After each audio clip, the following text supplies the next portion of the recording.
Selamat siang, Bapak Ibu Saudara sekalian. Perkenalkan, nama saya Yohanes Busido dari AFC Life Science Indonesia Rising Team. Pada kesempatan siang hari ini saya ingin sharing mengenai persiapan untuk isolasi mandiri bagi rekan-rekan yang terpapar COVID-19.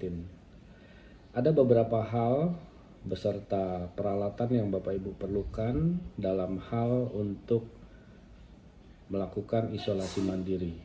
Yang pertama adalah termometer, yang kedua oximeter, yang ketiga hand sanitizer, yang keempat adalah alat tes gula darah, yang kelima adalah alat tes hipertensi, yang keenam beberapa nutrisi yang penting dibutuhkan oleh tubuh dalam hal untuk merecovery COVID tadi. Ya, saya akan jelaskan satu persatu penggunaannya. Yang pertama, termometer digunakan untuk mengukur dan mengetahui kondisi suhu tubuh kita, apakah rendah ataukah masih tinggi, sehingga bisa menentukan apakah memerlukan obat untuk penurun panas dan lain sebagainya, menjaga supaya tidak lebih tinggi, tidak membahayakan organ-organ lainnya. Yang kedua, Anda perlu oximeter.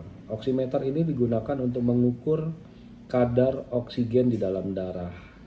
Seperti kita ketahui, kalau hasilnya di bawah 90, maka kita perlu tambahan oksigen dari luar, yaitu menggunakan tabung oksigen yang bisa digunakan secara pribadi. Tapi kalau Bapak Ibu mengalami kondisi 90 ke bawah kemudian sesak berkelanjutan, maka Bapak Ibu memerlukan perawatan khusus oleh tenaga medis. Nah, di sini kategorinya adalah gejala berat, sedang atau berat, sehingga Bapak Ibu perlu ekstra untuk perawatannya. Kemudian ada hand sanitizer. Walaupun kita isolasi mandiri, tetap harus menjaga protokol 3M, yaitu menggunakan masker, kemudian menjaga jarak, dan mencuci tangan. Nah, mencuci tangan bisa menggunakan sabun atau hand sanitizer yang lebih simple. Jadi tetap harus dijaga kesehatan tubuh kita. Yang keempat adalah alat tes gula darah. Bagi Bapak Ibu yang mengalami riwayat diabetes atau gula darah, maka Bapak Ibu harus mengontrol kondisi gula darah dalam tubuh. Jika terjadi komorbid atau adanya riwayat komorbid, itu akan memperburuk kondisi yang ada, sehingga Bapak Ibu harus kontrol setiap harinya. Begitu juga alat yang berikutnya adalah tensimeter, itu untuk mengukur tensi tekanan darah kita. Lagi-lagi komorbid akan menjadi memperburuk kondisi keadaan orang yang terpapar COVID. Untuk itu harus tetap dijaga, dikontrol pagi maupun malam. Oke. Yang keenam, Bapak Ibu harus menyediakan nutrisi. Nutrisi ini penting sekali untuk sebagai asupan sehari-hari selama isolasi mandiri.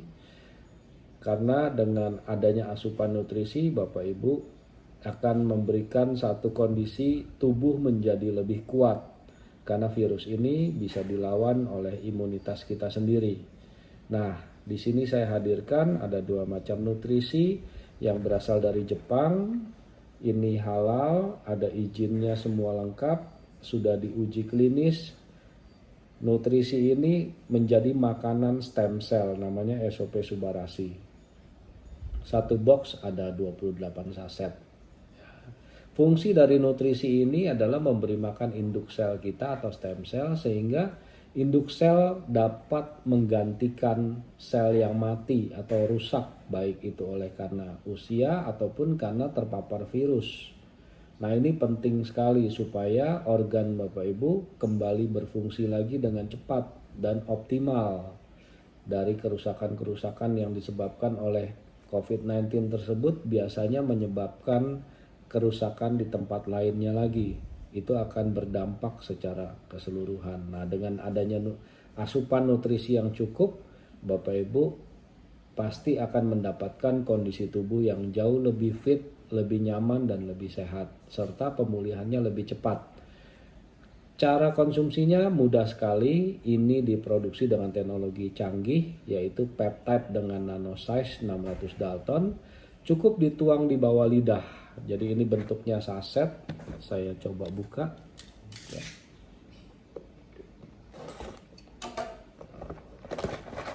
Seperti ini Bapak Ibu.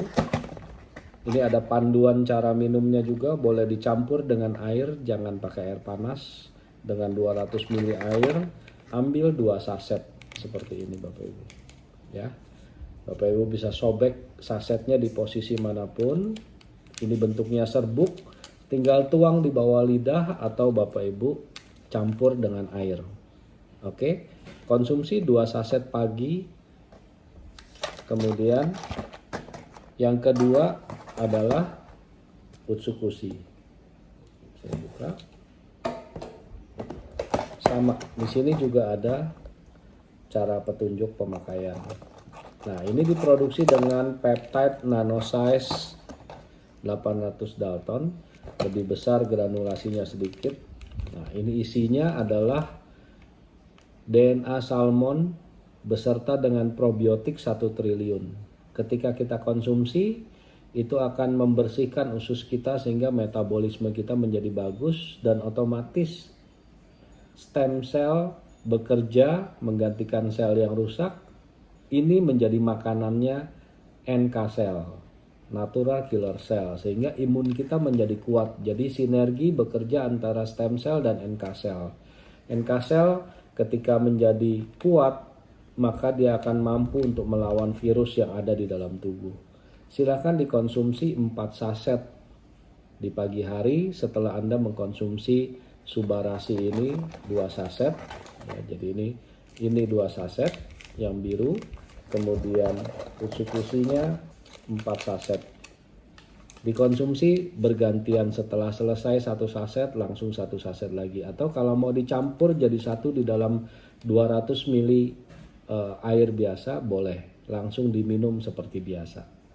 Ya, ini lakukan 30 menit sebelum Anda makan sarapan pagi, kalau bisa range-nya antara jam 5 sampai jam 9 pagi.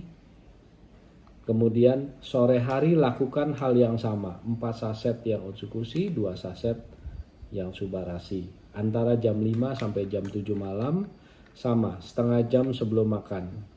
Jika Bapak Ibu mengkonsumsi obat-obat kimia, mohon dikasih jeda 1 jam kemudian baru konsumsi obat kimia. Karena secara teori obat kimia akan merusak kadar natural atau organik yang ada di nutrisi ini. Nah, selama Bapak Ibu menjalankan isolasi mandiri, upayakan tetap menjaga asupannya. Selain nutrisi ini, Bapak Ibu menjaga makanannya harus yang sehat. Kalau bisa makan buah dan sayur diperbanyak, minum air yang cukup minimal 2 kali dari berat badan kita sendiri. Nah, kemudian Bapak Ibu juga harus dengan kondisi yang tenang, yang happy, yang bahagia. Mungkin bisa sambil istirahat, sambil nonton, sehingga pikiran Bapak Ibu tidak stres. Nah, itu akan sangat bermanfaat dalam hal memberikan satu kekuatan untuk imunitas kita kembali bangkit dan melawan virus yang ada di dalam tubuh. Sekian dan terima kasih. Mudah-mudahan penjelasan saya bisa diterapkan oleh Bapak Ibu. Satu hal saya mau tambahkan, ini ada treatment ekstra yang saya dapat informasinya dari Dr. Beatrix dari klinik Mellingly yang ada di Lokasari di Jakarta Pusat, bahwa virus itu masuk di dalam rongga sinus kita, berdiam 3-4 hari sebelum dia inkubasi. Kemudian ada juga di tenggorokan. Nah, dengan cairan obat ini adalah cairan untuk nebulizer, untuk diuap. Jika Bapak Ibu memiliki mesin uap nebulizer sendiri di rumah, bisa dimanfaatkan. Jadi dengan adanya mesin uap yang bisa memproses cairan ini menjadi nano size, masuk melalui rongga hidung maupun tenggorokan. Diharapkan cairan ini yang berisi NaCl dan sel peptide dapat membunuh virus sebelum menyebar terlalu banyak yang masih ada di rongga hidung maupun di tenggorokan. Juga dipastikan dapat masuk ke paru-paru ketika kita menghirup dengan kuat uap dari nebulizer ini. Nah, ini Bapak Ibu bisa dapatkan di klinik Mei-Ling Lee, atau Bapak Ibu bisa menghubungi saya jika ingin mendapatkan produk ini. Nah, sekali lagi saya ucapkan terima kasih. Semoga Bapak Ibu kuat dan terus cepat pulih, sehat dalam menjalani isolasi mandiri. Lakukan selama 10 hari minimal isolasi mandiri, karena 8 hari biasanya virus masih bisa menular. Tapi kalau sudah lewat 8 hari walaupun sudah negatif, jauh lebih aman untuk tidak menular kembali. Sekali lagi saya ucapkan terima kasih yang sudah menonton rekaman video ini. Semoga bermanfaat, bisa dibagikan kepada teman-teman sehingga mereka juga bisa terbantu dan tidak stres dalam hal menghadapi COVID-19. Jika Anda suka video ini, silakan Anda subscribe dan like video ini. Terima kasih.